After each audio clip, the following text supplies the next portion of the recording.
যে আসলে কত সীমিত জ্ঞানটা। ওই দিন এক কোর্টে কেস করতে গেছি, কোর্টের নাম আমি বলতেছি না, এক কোর্টে কেস করতে গেছি, গিয়ে দেখি জুনিয়র যে আইনজীবী আসছে উনি যে সমস্ত ডিসিশন নিয়ে আসছে এগুলো আমি যা আনছি তার চাইতে অনেক ভালো। তখন ধরা পড়ছে যে আসলে গর্ব অহংকারের কিছু এখানে নাই। প্রতিদিন challenge, every moment is a challenge. খালি জুনিয়র হলেও হবে না, আর খালি সিনিয়র হলেও হবে না। যার কাছে অস্ত্র আছে সে এখানে বিজয়ী হবে। অস্ত্র না থাকলে খালি দেখতে সিনিয়র হলে কাজ হবে না।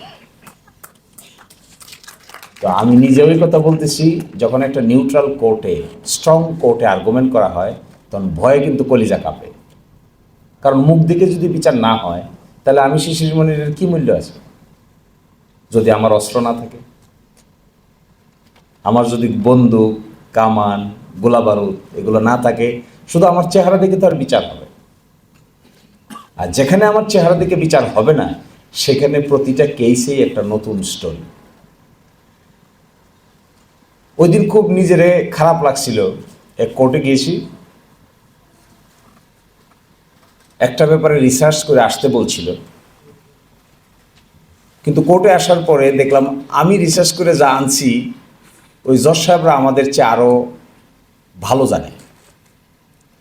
জজ সাহেব নিজেই বলতেছে এই ব্যাপারটা এখানে আছে, এই ব্যাপারটা এখানে আছে, এই ব্যাপারটা এখানে আছে। তাহলে আমার আর সিনিয়রিটি ভাব থাকলো না তো।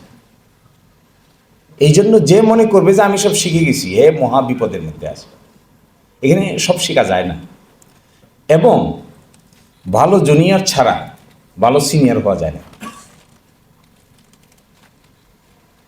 আমি যাদের সঙ্গে কাজ করেছি তার মধ্যে একজন ছিলেন ব্যারিস্টার আব্দুর রাজ্জাক। কী যে আচরণ আর কী যে কর্মকাণ্ডের ধরন, এগুলো কাছে না থাকলে গল্প করে বোঝানো বড় মুশকিল। আমার এখন স্পষ্ট করে মনে পড়ে, একদিন স্যার ডিপ্লোম্যাটিক খুব কন্ট্যাক্ট করতেন, বিদেশিদের সঙ্গে স্যারের খুব দহরম মহরম সম্পর্ক ছিল। তো সিটি হার্ট ভবনের নয়াপল্টনে চেম্বার, 7:30টার দিকে উনি রওনা দিবেন, আমাকে বললেন তুমিও চলো আমার সাথে। তো একটা প্রাডো গাড়ি ছিল জলপাই কালার, আমি সেকেন্ড সিটে বসছি, স্যার সামনের সিটে বসছি। তো আমি বসে বসে মোবাইল, ফেসবুক জেনারেশন তো আমরা, স্যার দেখি কোনো কথা বলে না। স্যারের এরকম একটা মোটা কাপড়ের কোট ছিল, এই কোটের ভিতরে এখানে একটা লাইট থাকতো, লাইট। এটা যারা কাছে কাছে ছিলেন এরা দেখছেন, কাঠ লাইট। এই লাইটটা বের করে এরকম করে জ্বালানো যেত। তো লাইটটা জ্বালাইছেন, জ্বালাইয়া একটা ইকোনমিস্ট আর একটা ছিল ইন্টারন্যাশনাল হেরাল্ড ট্রিবিউন। ইকোনমিস্টের হেডলাইন ছিল, আমার চোখে এখনো ভাসে কালারটা, ইকোনমিস্টের হেডলাইন ছিল spy in your pocket. Mobile phone একটা স্পাই। আইফোন তখনও বের হয়েছে কিনা আমার মনে নাই, বড় করে ইকোনমিস্ট স্যার কিনতেন। ইকোনমিস্টের headline spy in your pocket, অর্থাৎ প্রতিটা মোবাইল ফোন নিজেই একটা গোয়েন্দা। ইকোনমিস্টের হেডলাইন স্যার বারবার দেখলাম ওইটা খুলে লাইটটা জ্বালাই হেডলাইনটা পড়তেছেন, ভিতরের জিনিস পড়তেছে। ড্রাইভার গাড়ি চালাইতেছে আর আমি পিছনে বসে মোবাইল টিপতেছি। আমার স্পষ্ট মনে আছে ওয়াহাব মিয়া বিচারপতি ছিলেন, সম্ভবত NX 5 নম্বর কোর্টে।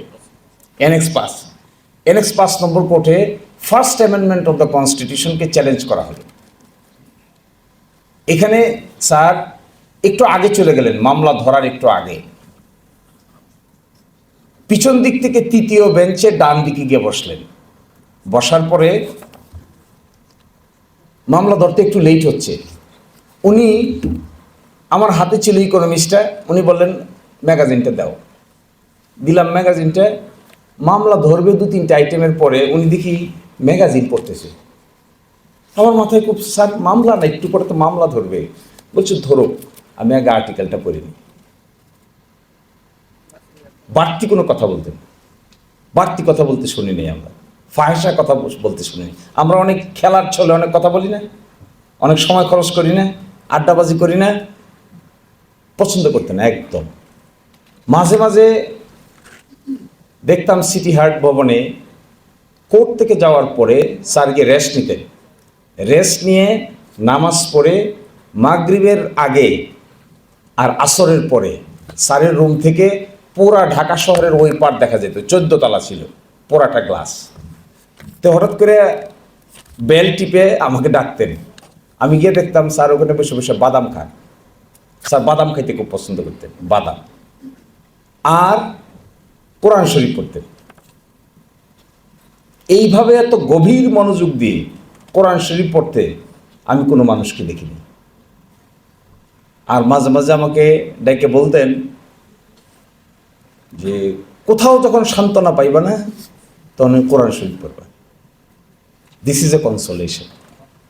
আরেকটা স্টোরি বলি, শেষ করে দিচ্ছি। কাদের মোল্লা সাহেবের ফাঁসি হয়েছে, আপনারা শুনেন নাই? কাদের মোল্লা সাহেবের ফাঁসি হয়েছে। তো কাদের মোল্লা সাহেবের ফাঁসির কার্যকর করা হবে 2013 সালের 10ই ডিসেম্বর রাত্রে 8:30টার সময় জেল কর্তৃপক্ষের পক্ষ থেকে একটা চিঠি পাঠানো হয়েছে পরিবারকে যে শেষ দেখা করার জন্য আপনারা আসেন। এই চিঠিটা পেয়ে সকলে বুঝতে পারলো যে আজকেই কার্যকর হয়ে যাবে। তখন বাজে 8:30, হরতাল, অবরোধ চলতেছে দেশে। স্যার বাসায়, আমরা এই বিল্ডিংয়ের মধ্যে বসে পড়তেছি। স্যারের কাছে খবর গেল, স্যার বলল ঠিক আছে আমি আসতেছি।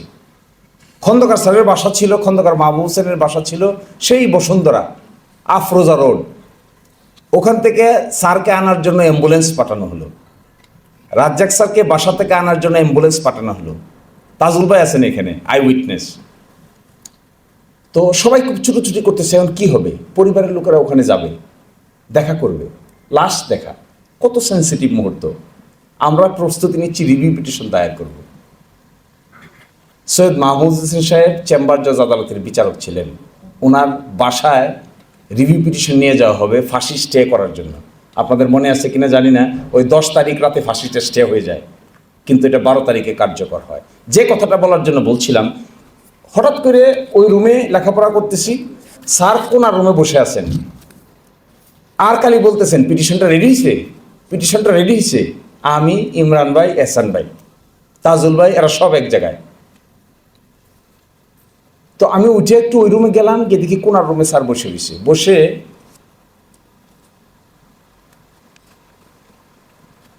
সূরা রুম পড়তেছি। কোনার রুমে বসে সূরা রুম জোরে জোরে, আলিফ লাম মিম গুলিবাতির রুম বলছে। এত অস্থির হয় না, কোরআন শরীফ পড়ো, আল্লাহ তাআলা সমাধান দিবে। মানুষের বিচারের উপরও একটা বিচার আছে। আসসালামু আলাইকুম ওয়া রাহমাতুল্লাহি তাআলা।